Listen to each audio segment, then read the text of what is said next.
guessing that some of you are ready for me to stop talking about street repair. It seems like I've been yammering on and on about it for weeks, but let me do this one more thing with the streets and then we'll move on to something else. You see, what happened is Pennsylvania Avenue got paved last week. I went out to watch for a little while, but I didn't stay too long because I felt a little creepy just watching these guys work. I didn't want to make them nervous. But what I want you to notice is that the paving only took 2 days. So what took so long? They've been working on this since before school even started, remember? Remember the base conversation? They had to tear out the base and they had to rebuild the base so that everything would be solid from the bottom.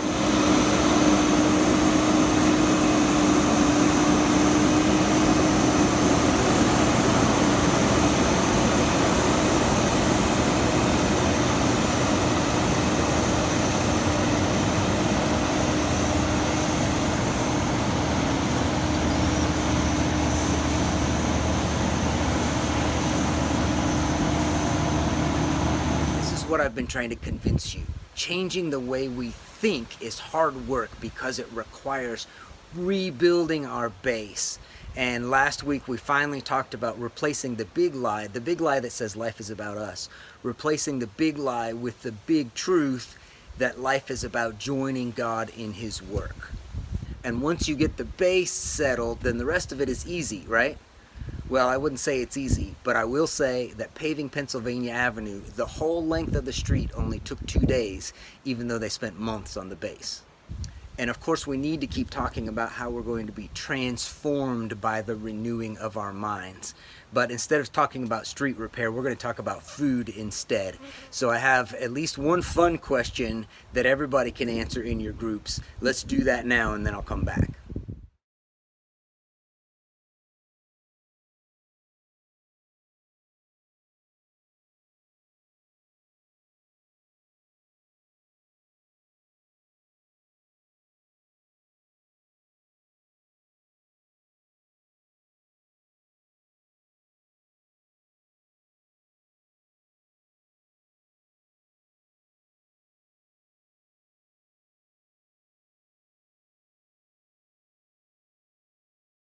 We like talking about food, don't we? In fact, it seems like everybody has something to say about food. Here are a few little sayings that I came across just in preparation for this lesson. Food is fuel. That sounds like that might be an athlete talking. Life is better with tacos. That could be any one of us in this room. Good food, good mood. Interesting. Of course, bacon is always the answer. In fact, this one's even more specific. If by crunches you mean the sound bacon makes when you eat it, then yes, I do crunches. Now, here's an interesting one. You are what you eat. So everybody likes to talk about food, and nutrition experts like to talk about food. And it seems like the nutrition experts have all kinds of opinions all over the place. That you should eat more vegetables, your sugar is bad for you, but chocolate is good for you, only if it's the right kind of chocolate. Too much red meat is bad, not enough red meat is bad. All kinds of things, varying opinions. But here's one thing that the nutritionists all agree on. What you put into your body directly affects how healthy your body will be. So they're not exactly saying you are what you eat, but it's a similar saying, isn't it? What you put into your body affects how healthy your body will be. If you eat healthy stuff, if you eat food filled with vitamins and nutrients and proteins, then your body is going to be healthier than if you constantly stuff your body with sugars and fats, junk food. If you eat junk food, your body is not as healthy. If you eat healthy food, your body is more healthy. So everybody agrees with this. Now, knowing this and believing it to be true is not the same as changing our behavior. But elite athletes are very intentional about what they eat. They follow a strict nutritional plan. They're very careful about what they put into their bodies. LeBron James, for example, we wouldn't expect him to eat only Twinkies for every meal and then be able to do what he does on the basketball court. What LeBron actually eats is a lot of low-fat, high-protein stuff. He eats eggs and chicken and fruit and yogurt and vegetables and whole wheat pasta and whole wheat bagels. That's not to say he doesn't ever eat the other stuff. LeBron likes pizza just like the rest of us do, but LeBron is very intentional about what he puts into his body. So stay with me now. What if our minds work like this also? We've been talking about renewing our minds, and my question today is this. What if the health of our minds depends on what we put into them? If we want to be renewed, if we want our minds to be renewed, if we want to change the way we think, we're going to have to be very intentional about what we put into our minds.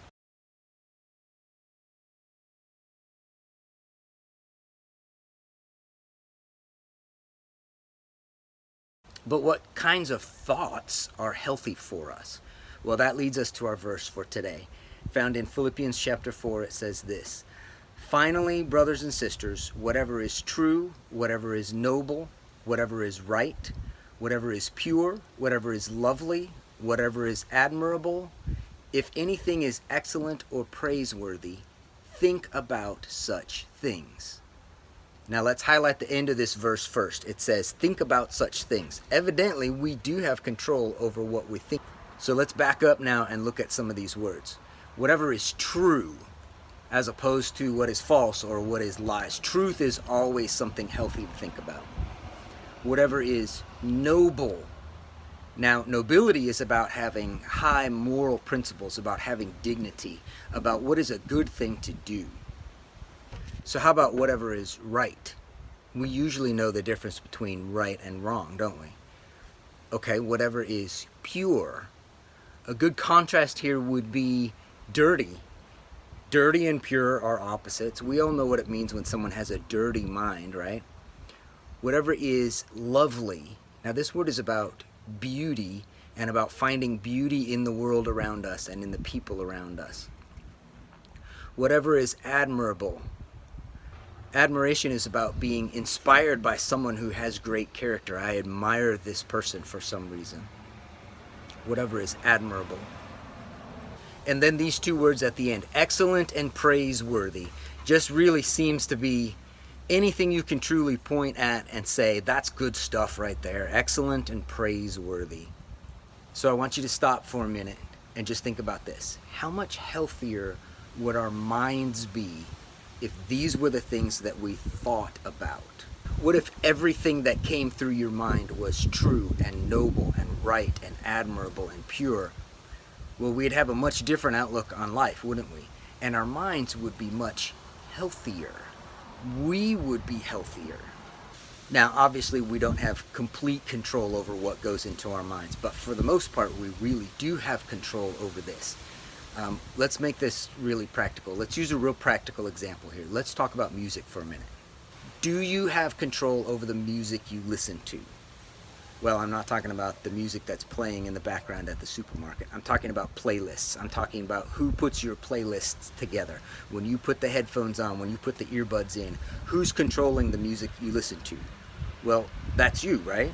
You have control over the music that's going into your mind. So what if you applied this list to the music you listen to? What if you only listened to music that was true and noble and pure and right and admirable? I have to tell you, as I was working on this lesson, I looked up what is the Billboard Top 10 most downloaded songs in America this week. And I have to tell you, not very many of those songs are going to meet this criteria. In fact, most of them are offensive in one way or another. About half of them are downright vulgar, using language you would be really embarrassed. If I said those things or put them up on the screen here, you would say, oh no, you can't do that. Well, that makes me ask the question, am I being careful what music I put into my mind? So don't take my word for this. I think we ought to have this conversation in our groups. Let's use this question to get started, and I'll follow up with a couple more. What music do you listen to that is true, noble, right, pure, lovely, admirable, excellent, praiseworthy? And what music is not?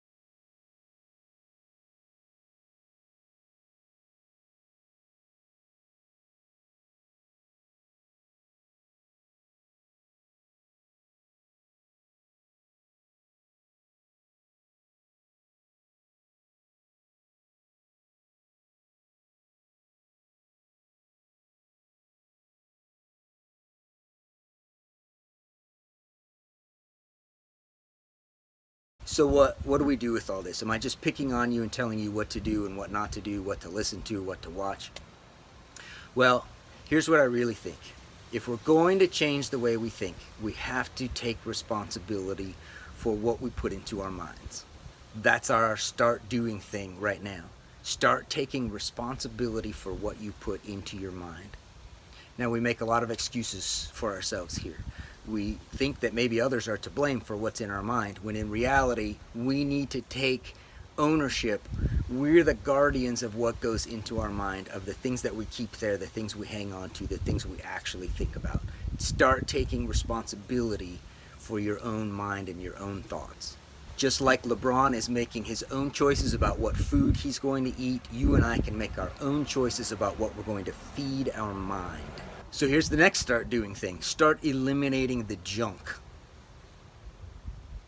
Start eliminating the junk and replacing it with good stuff. If we really want to change, we need to take charge of what's going into our minds. We need to eliminate the junk we're filling our minds with and start replacing it with good stuff. Here's the question I want to end with, and then we'll go to our verse one more time.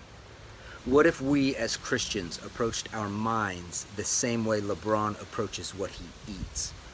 What if we were really committed to only putting into our minds what is good for our mind? Do you think we would be changed by that? Well, I do.